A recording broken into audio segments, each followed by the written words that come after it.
Olá, boa tarde. Boa tarde, Luana. Boa tarde, os donos da festa. Eu estou esperando a Lu entrar para a gente iniciar. A Lu é outra psicóloga que vai falar com a gente hoje sobre os adolescentes, né, como estão se comportando durante a pandemia. Boa tarde, Marcos. Tudo bom?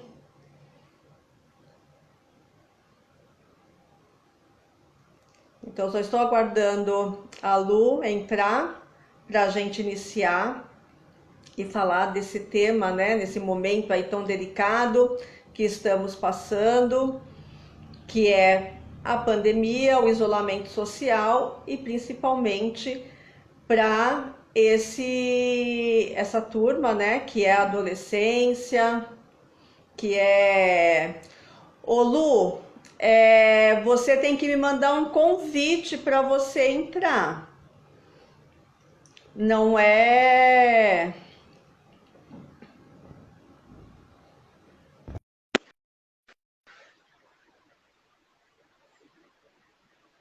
Então, estamos aguardando a luz para entrar, para a gente iniciar.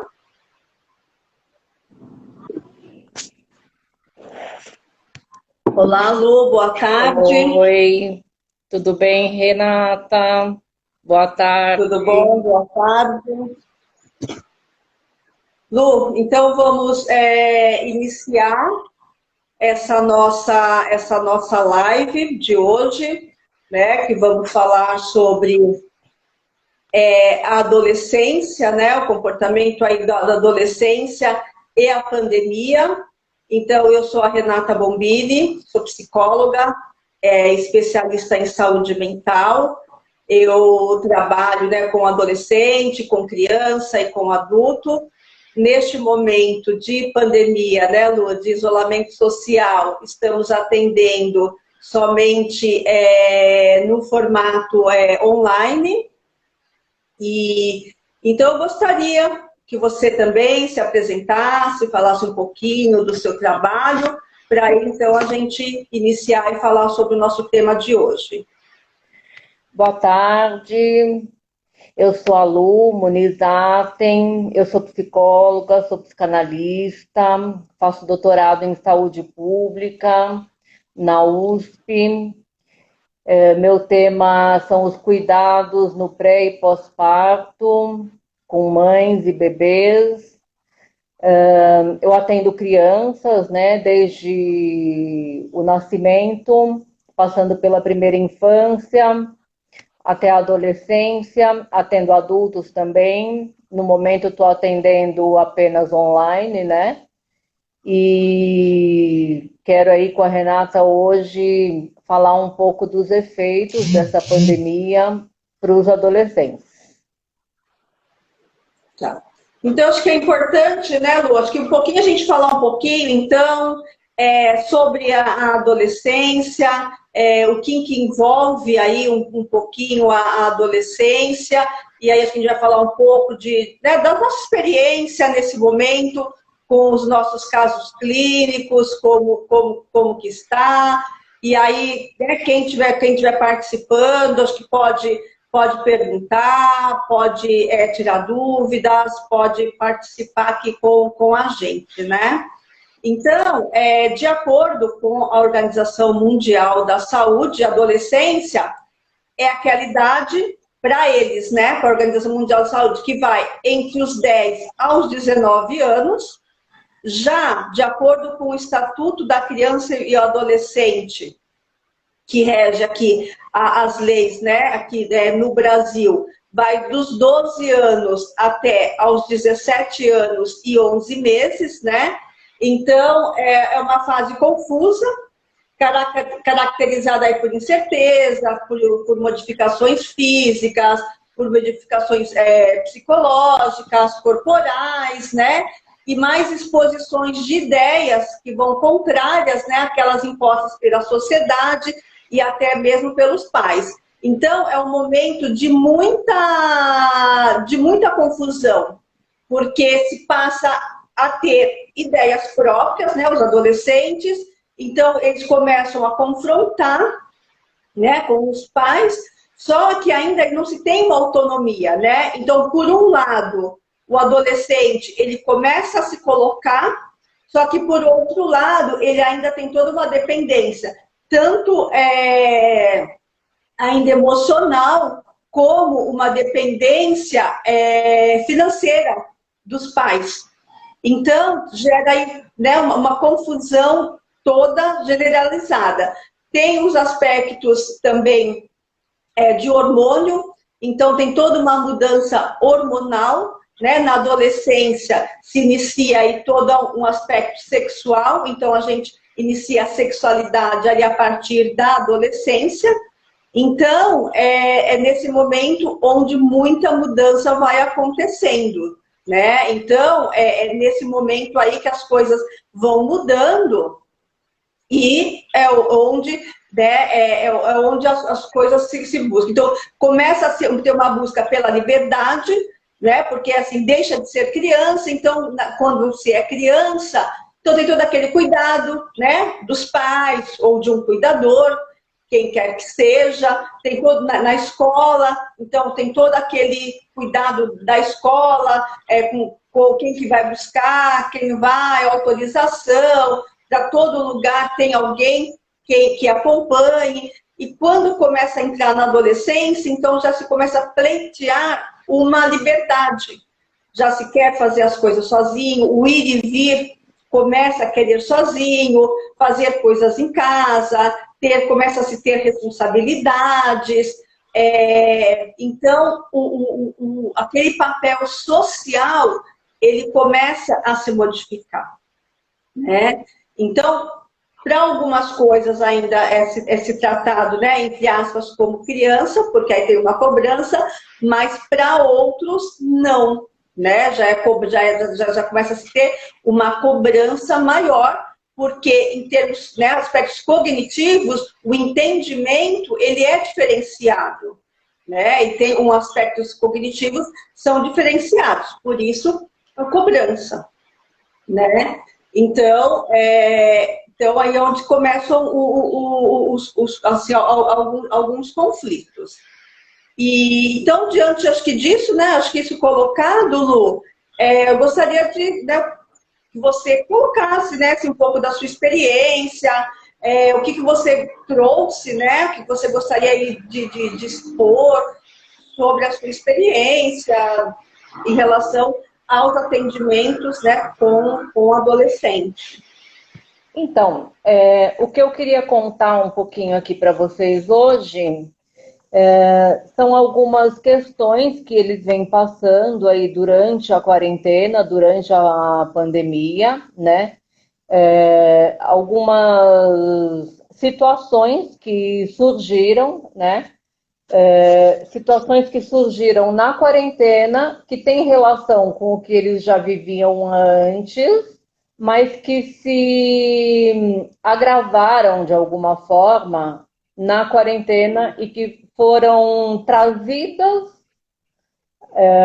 digamos assim, trazidas à tona pela quarentena, pela situação da quarentena. Então eu vou contar um pouquinho dessas situações, né? Uma das meninas que eu atendo, ela apresentava já, né? Ela teve piorado esses sintomas, né? Ela tinha sintomas de insônia, um sono muito picado, então dormir muito tarde, aí acordar cedo por causa da escola, ter a aula de manhã e aí durante a quarentena continuar tendo aula do mesmo jeito, né? Porque tem aula online, ter a aula de manhã, aí aí almoça, depois da aula conversa com os amigos pelo celular e tudo, e aí dorme. Aí dorme um período bem longo durante a tarde, dorme quase até anoitecer. Ela dorme quase como que um período, como se fosse uma metade da noite. E aí vai dormir de madrugada de novo. Então é um sono bem picado, né? ela tem uma espécie de, é uma coisa que ela chama de paralisia do sono, que é, ela acorda, mas não consegue se mexer. Então ela diz que ela acorda, ela sabe que está acordada, mas ela não consegue se mexer e ela fica alguns minutos ali parada, sem se mexer, querendo se mexer, sabendo que está acordada, mas sem sair da cama. Ela tem perda de memória, falta de concentração, tem tremores, tem sudorese. Esses são os principais sintomas dela, né? Então essa é uma. Eu tive um caso de tentativa de suicídio com um mês de quarentena. Eu não a atendia antes disso, ela começou, na verdade, o atendimento em função dessa tentativa de suicídio. Eu tive um caso de meio que de um transtorno da imagem do corpo, se a gente pode chamar assim, né? Que era uma suspeita de bulimia por parte da mãe, né? Uma suspeita não confirmada de bulimia. E foi uma adolescente que ela começou o atendimento e no final ela não quis continuar. O atendimento acabou continuando através da mãe porque ela não queria ser vista na tela.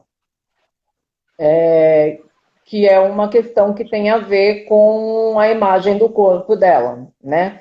Ela não querer ser vista, né? E não querer, ao mesmo tempo, se ver na tela, né? Então, essas são algumas situações que eu queria contar para vocês. E aí eu queria... posso continuar falando ou você quer falar? Quer contar Não, você? não. Pode continuar. Pode continuar? Porque daí eu queria entrar, agora eu iria entrar numa questão um pouco mais teórica de fazer uma diferenciação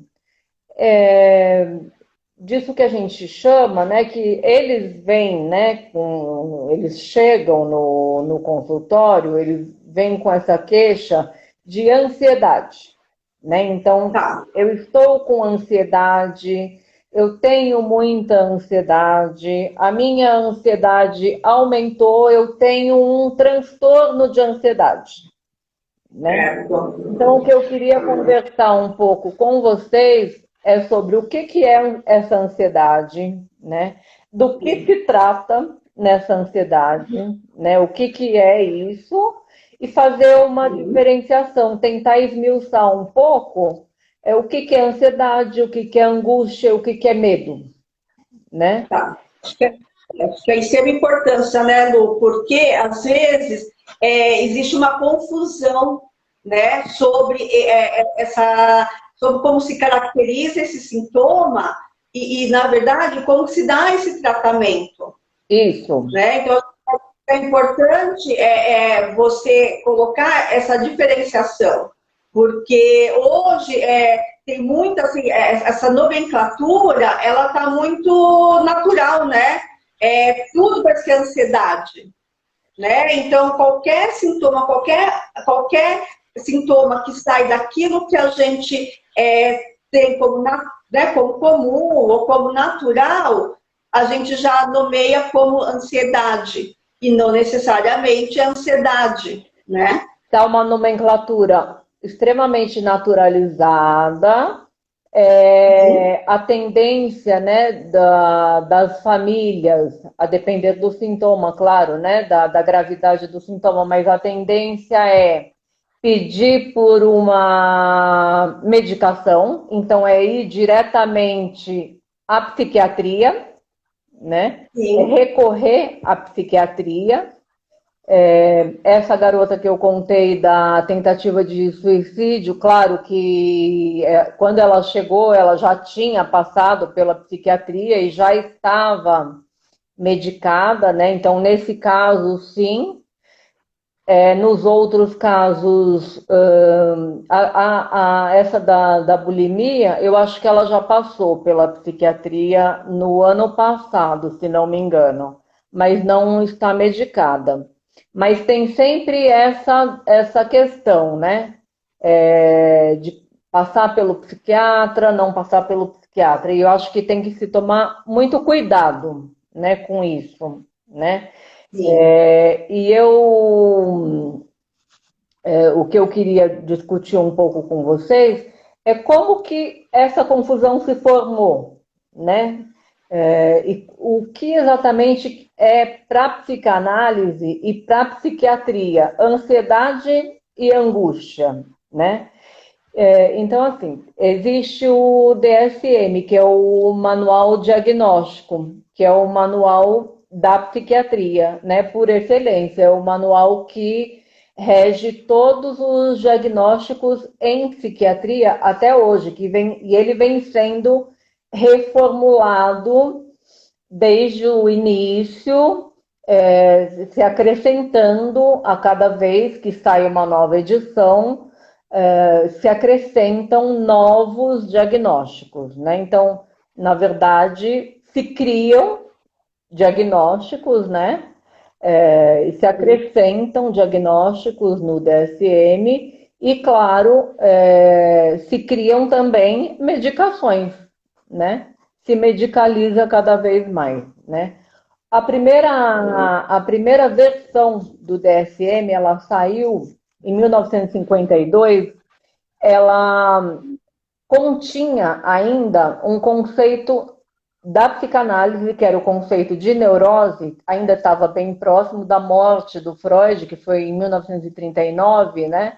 Então, essa primeira versão ainda usava o conceito de neurose.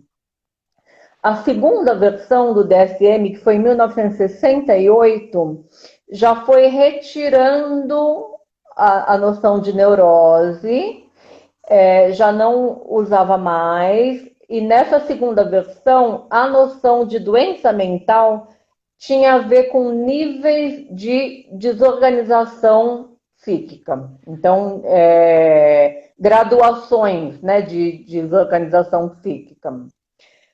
O DSM-3, que era de 1974, aí já passando, né, quase 22 anos da primeira versão do DSM, ele já passou a ter uma hegemonia da psiquiatria mesmo, ele passou a cortar qualquer vínculo, digamos assim, né, qualquer conversa com a psicanálise, e nessa terceira versão do DSM, o conceito de neurose de angústia, que ainda estava presente nas outras versões, né, e que era um conceito que vinha da psicanálise, deu lugar à noção de transtorno do pânico, que o que a gente vai ouvir até hoje, né? E que no DSM-4 de 1994 passou a ser chamado de transtorno de ansiedade. E aí entra a noção de ansiedade, né? Que é tal como a gente conhece até hoje. A noção de... Lu, pode falar. Não, mas aí você vai falar das diferenças, né? Dos sintomas que você falou, que é ansiedade, angústia e... medo. Tá. Isso. Aí se você fosse, né, entrar nos sintomas, eu acho que aí a gente já partiria aí... Tá, então já chegou aí. Tá, né, nessa parte do sintoma, dessa diferenciação. Tá. Para a gente entrar nessa questão mesmo, né, do que esse adolescente está vivendo hoje, né, de que forma que isso está ocorrendo hoje, né, nesse momento da pandemia. Então, eu falei da ansiedade. nesse ponto aí, nesse momento, a gente chegou na noção de ansiedade. A ansiedade para a psiquiatria é isso. São os pânicos, os transtornos obsessivos compulsivos, as fobias, o estresse pós-traumático, os transtornos de ansiedade mesmo. Para a psicanálise, isso que se chama na psiquiatria de ansiedade, na psicanálise, na verdade, são as neuroses de angústia. A gente vai chamar na psicanálise de angústia. Então, é uma outra noção, é um outro conceito, tá? É bem diferente a forma de ver. A angústia na psicanálise, ela tem a ver com a forma que o encontro do sujeito com o outro. Tem a ver com o encontro desse sujeito que nasceu com o outro. Então, tem a ver exatamente com esse adolescente e o encontro desse adolescente com esse mundão lá fora e as perguntas que esse adolescente vai ter que responder em relação ao mundo. O que acontece? O adolescente, ele está num momento de vida onde ele tem que responder uma série de perguntas cruciais para a vida dele nesse momento. Então, ele está num momento de transição, né, entre a infância e a vida adulta, nessa passagem, onde ele vai ter que responder o que eu quero, que profissão eu vou ter, que escolha sexual eu vou fazer. Então, são 3 perguntas cruciais que ele vai ter que responder nesse momento da vida dele, né? Então, são perguntas que ele vai ter que responder para fazer a passagem para a vida adulta. Tá? Essas perguntas a resposta para essas perguntas vão inserir essa pessoa na vida adulta, né? E o que ele traz da vida da infância, né, com ele? O que todo mundo traz da infância? Desse encontro com o outro que eu estava falando, né? Que esse outro representa um enigma. Isso para todo mundo, né? Que enigma que é? O que esse outro quer de mim? Então, isso é uma pergunta que todo mundo tem que responder para si mesmo, né? Então, o que o outro quer de mim? Como eu vou responder a essa pergunta e como eu vou me posicionar diante desse desejo do outro? Então, tem essa pergunta que vem desde a infância, que vai acompanhar o sujeito no desenvolvimento e no crescimento dele. A isso vão se somar as perguntas da adolescência: o que eu quero, que profissão eu vou ter, que escolha sexual eu vou fazer. E aí a isso se juntou, né, digamos, uma pergunta que aconteceu na pandemia, que é: o que será feito da humanidade? Né? E não é uma pergunta qualquer, né? É uma pergunta e que ninguém tem a resposta, né? Ninguém tem a resposta, a gente não sabe o que vai acontecer depois. Eu tenho um paciente que ele diz assim, que na quarentena ele começou a ver vídeos sobre desastres. E aí um dos vídeos que ele até queria que eu visse era assim, que um meteoro ia se chocar contra a Terra e todo mundo ia morrer. Aí eu disse assim para ele: bom, então quer dizer que máscara e álcool gel não vai ser suficiente. Porque E assim, acho que isso é um pouco, essa ideia do meteoro, né? Um pouco para ver o quanto que ele se sente, e se sentiu, né? Ameaçado, Certeza, com né? certeza, né? O meteoro pode vir, né? Estou se pensando tanto como que vai ser o mundo pós-pandemia, né? Porque a pergunta o tempo todo que a gente tá ouvindo, né? A gente não está dando conta do mundo enquanto pandemia, porque isso está muito, muito complicado, né? De se ver, e a gente está vendo isso nos atendimentos. Então, se imagine pós-pandemia. Então, enquanto está, né, então, nesse exemplo dele, então, está se falando sobre o mundo pós-pandemia, mas um simples meteoro pode vir e acabar com todo mundo, com tudo isso, e nem ter esse mundo pós-pandemia, né? Porque a gravidade é essa, né? Então, é tamanha angústia, né? Porque eu entendo que essa tamanha angústia deste paciente que ele, né, a solução aí de alguma forma que, né, que ele começa a ver esse monte de desastre para ver o que pode ser, o que ainda pode vir, né, depois dessa pandemia, porque é isso que pode, de fato, né? E não que isso pode acontecer. será que alguém vai sobreviver, né, a isso? Porque é isso que está, né? É isso que de fato está acontecendo. Esse ponto da angústia que você colocou é super importante, né? A forma como você vai descrevendo, né? Essa questão da ansiedade e o que se entende, né? E essa diferença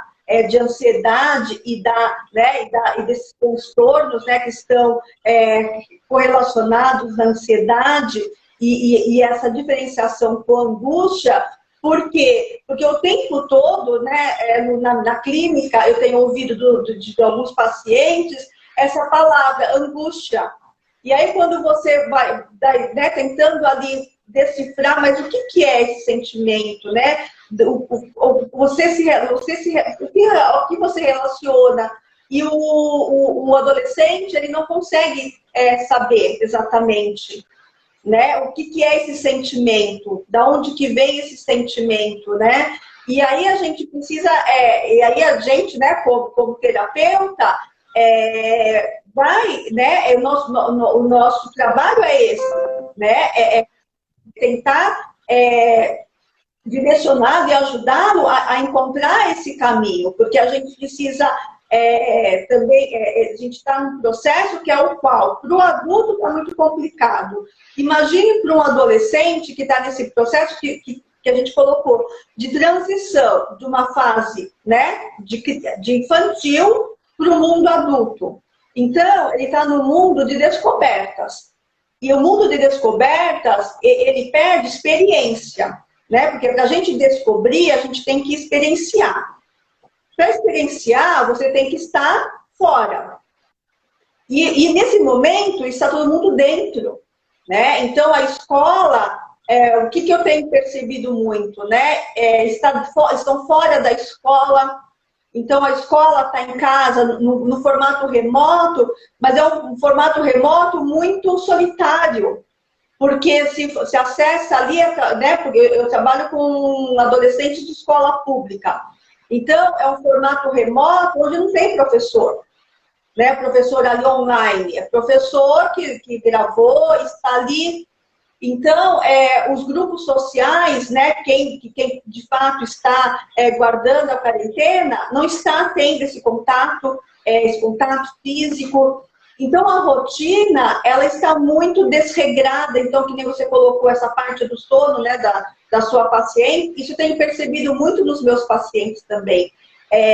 Tem dormido muito. Então, assim, a rotina, ela está muito desregrada.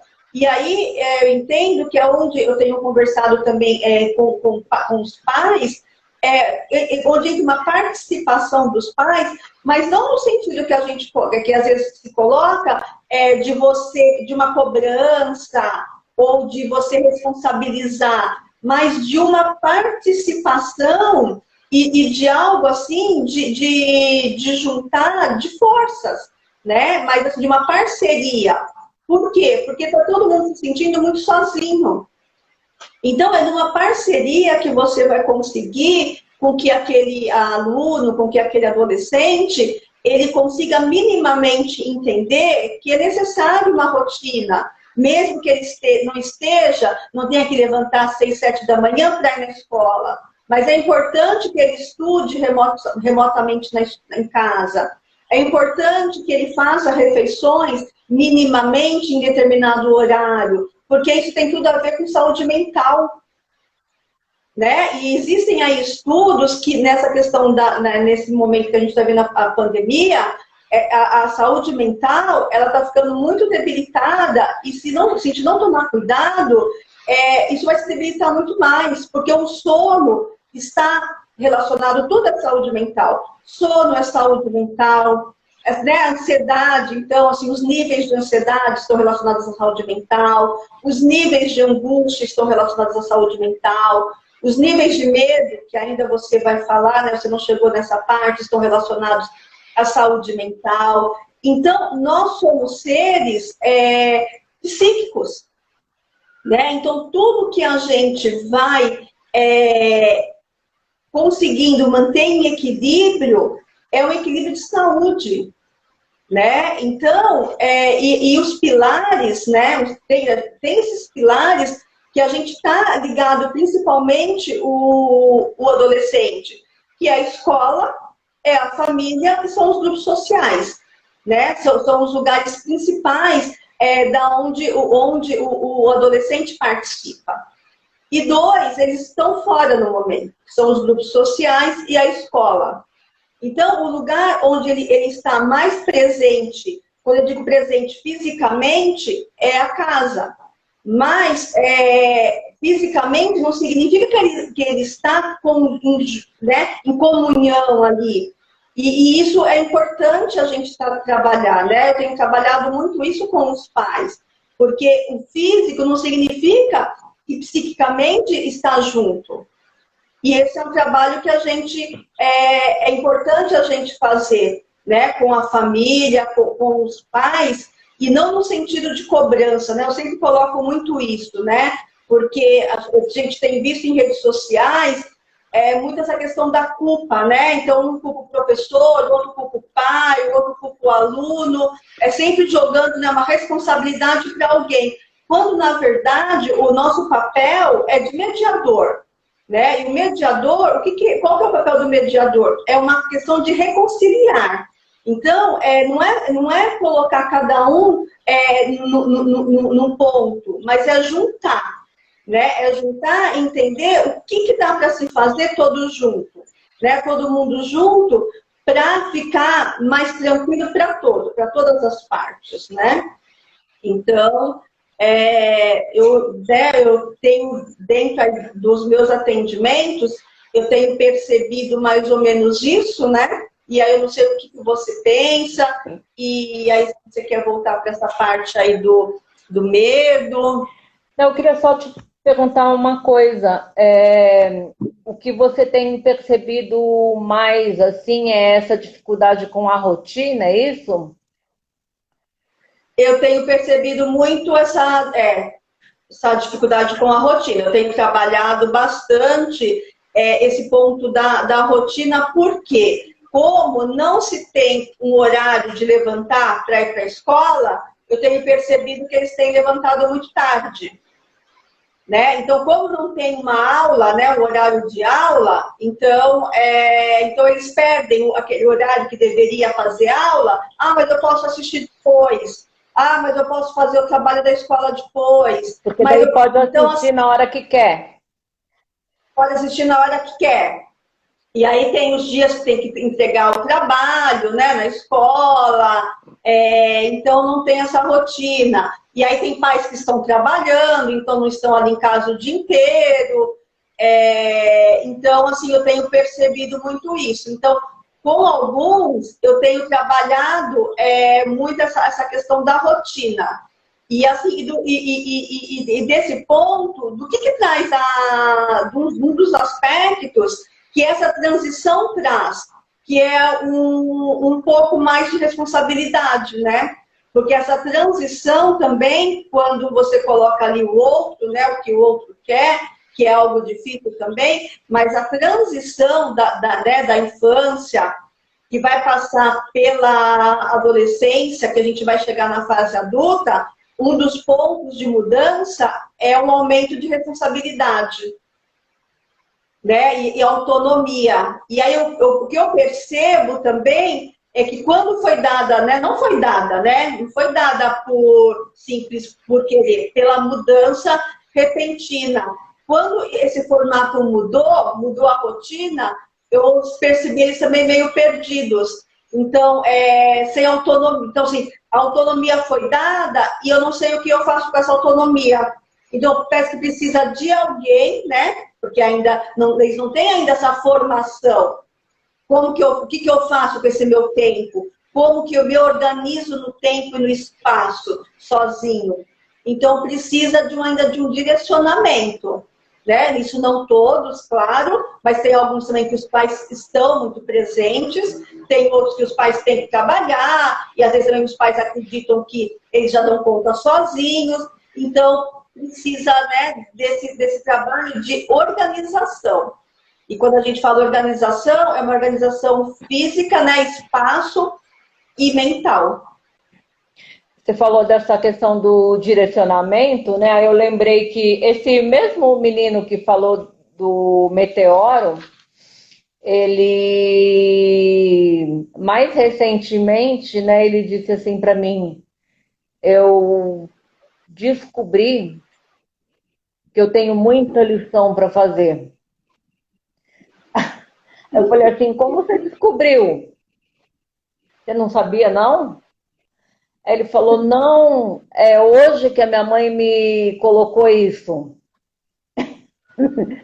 Aí eu falei, mas a sua mãe colocou, precisava ela colocar, você não podia ir lá? Ele disse que é no Facebook que a escola posta as lições. Sim.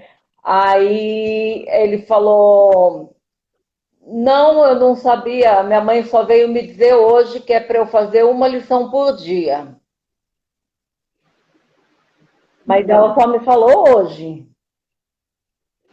Ela não tinha falado ainda. Então, é onde entra tudo isso, né?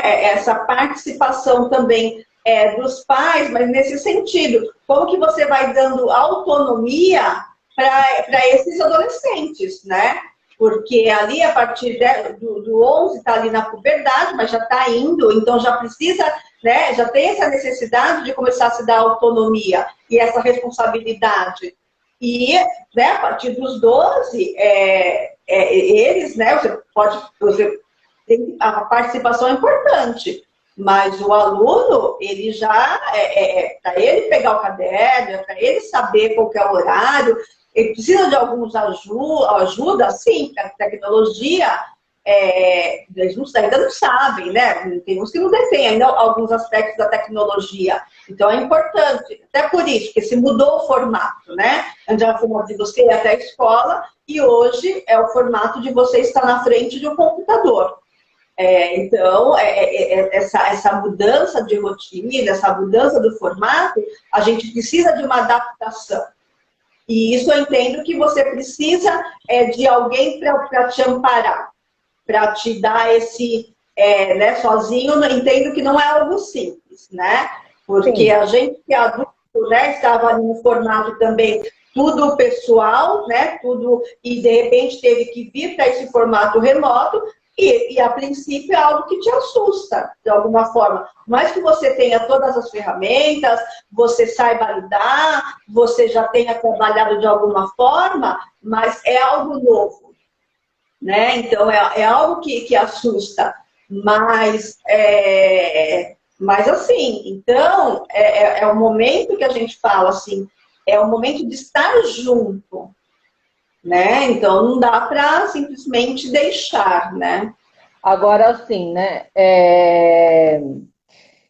Eu tentei dar uma cobrada, assim, conversei, né, com essa mãe dele para tentar ver se ela conseguia uma forma de estar mais junto com ele, porque ela me diz assim, o jeito dele é ficar isolado.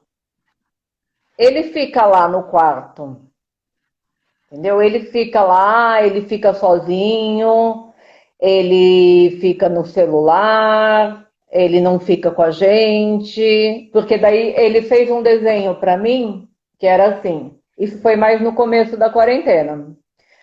Era a avó, a folha do papel dividida assim, os cômodos da casa, daí em cada cômodo uma pessoa. Então, num cômodo a mãe no computador, no outro cômodo o padrasto deitado na cama, aí no outro cômodo acho que estava ele no celular, aí no outro estava a avó, no outro estava o irmão na televisão. Cada cômodo estava um. Aí ele falou assim, e é assim o dia inteiro. Então, o dia inteiro, cada um isolado nos seus cômodos, né? E aí eu comecei a falar com a mãe, né? Será que você não consegue fazer alguns momentos de encontro da família? Juntar aí com o seu marido e com os 2 filhos, para conversar, para jogar jogos, né? Para, sei lá, para ter algum tipo de encontro, né? Para não estar só todo mundo na mesma casa, isolado, né? E me parece que há uma certa dificuldade, assim, não, eu acho que não conseguiram ainda, né? E ele, quando ele vai falar comigo, ele desce lá uma escadinha, ele vai tipo onde fica a lavanderia da casa, e parece que ele está indo num subterrâneo, assim, ele se esconde lá. E então eu fico pensando, né? Como nessa quarentena, de que maneira promover encontros, né? Porque para além da tela, para além dos encontros, né, virtuais, para além dessa possibilidade de ter as aulas pelo Zoom ou por qualquer plataforma, para além da possibilidade de falar com a família pela tela, mas como promover algum tipo de encontro, seja pela tela mesmo, mas que seja um encontro mais caloroso, ou que seja um encontro mais vivo e mais caloroso dentro de casa mesmo, né, com as pessoas que estão em casa, né? Que elas possam conversar, que elas possam dividir o que elas estão passando na quarentena, né? Que elas possam falar sobre isso que está acontecendo. Os adolescentes, o que eu percebo é que eles estão precisando falar sobre isso, né? Estão precisando falar sobre isso, porque é isso que eu falei, está recaindo sobre eles uma série de questões que estão se sobrepondo e que eles não estão dando conta, né? Eu acho que não é à toa, né, que essa menina que tentou suicídio, ela poderia ter tentado em qualquer época, mas acho que não é à toa que tenta nesse momento, né? Sim. Então é um momento bem específico, né? Cheio de Sim. questões, cheio de dúvidas e então eles estão precisando falar sobre isso, né? Porque é um momento muito cheio de angústias, né? É, sim. Oi, Rose, a Rose entrou, tudo bom, Rose? Saudades também. Sim, é um momento de muita, né, de angústia para todos. E assim, acho que o nosso papel é esse, é o de propiciar, né, de dentro da família, dentro de cada formato de família, porque a gente precisa entender que não existe uma fórmula. Então, não é uma fórmula para todas as famílias, porque cada uma tem o seu formato, tem ali as suas questões. Então, eu acho que assim, que até acho que assim, o que o atendimento remoto tem possibilitado, de alguma forma, que acho que tem contribuído também, talvez esse contato com a família. Porque quando você está na clínica, então, às vezes você convida, né? Você ali chama os pais, e às vezes eles, né, por alguma razão, deixam de ir. E agora, no atendimento remoto, a família está em casa, geralmente. Então, esse atendimento, esse contato com os pais, ele está sendo possível. Né? Então, assim, eu tenho, em casos aí que eu tenho atendido, eu tenho feito alguns trabalhos com a família, porque eu tenho percebido algumas dificuldades ali, né? Até quando às vezes a tela se abre, eu não vejo só quem eu vou atender, às vezes tem mais pessoas da família ali. Então, se tem mais pessoas da família aparecendo no momento do meu atendimento, né, de uma pessoa, é porque algo está se querendo, algo está se pedindo. Então, eu tenho feito esse tipo de atendimento. E eu acho que, assim, acho que a gente, nessa nossa observação, essa nossa percepção, ela é de extrema importância e é isso que vai fazer, que faz a diferença para esses contatos maiores entre a família, para essas quebras, né? São quebras de paradigmas, são quebras também ali de relacionamentos que, por alguma razão, né, acabaram se distanciando. Eu entendo que a pandemia, ela trouxe, né, muita coisa aí negativa, né? A gente já falou, eu já falei em outras lives sobre luto, sobre transtornos mentais, sobre outras coisas que a pandemia tem trazido, mas ela também tem trazido aspectos positivos, que é esse, de você poder ressignificar muitas coisas e trazer para mais perto esses relacionamentos familiares. Né? Então, assim, de resolver. Só que a solução, ela está na comunicação. Né? Não existe resolução se não houver uma abertura para um diálogo. Então, eu sempre coloco aqui, quando às vezes alguém pergunta, quando alguém faz qualquer interação com a gente, que diálogo é a melhor solução para qualquer conflito. Então, estar aberto para o diálogo. Não tem outro caminho, Lu. Não sei assim como que você vê isso, mas né, nesse exemplo que você colocou, né? Então, assim, o diálogo, ele porque no fundo, todo mundo quer estar próximo. Cada um está num canto da casa, mas eu acredito que na cabeça, ali, né, no sentimento, no coração, o desejo era de estar próximo. Não é de estar cada um no seu canto, de estar cada um, né, de estarem sozinhos. Era, na verdade, de ter uma proximidade. Até porque se estão juntos numa casa, é muito ruim, né? Você está num lugar onde a parte física está e a parte mental você tem que trabalhar de uma outra forma. Né? Então, eu acho que trabalhar isso, né, mesmo do diálogo, né? O que é possível fazer para minimamente essa família ficar mais próxima, mais unida? Né? O que eu deixo, assim, o que eu entendo que é importante para, né, para trabalhar com as famílias isso. Eu acho que né? Eu acho que talvez precise ser mais trabalhado, né? A família ali dele, né?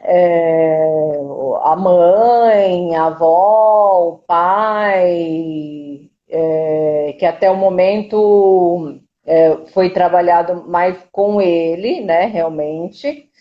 E acho assim que pensando, né, aí na questão da pandemia, eu acho que se for pensar, né, no daqui para frente, né, para o futuro, o que eu diria, né? Eu diria que a gente não sabe mesmo o que virá.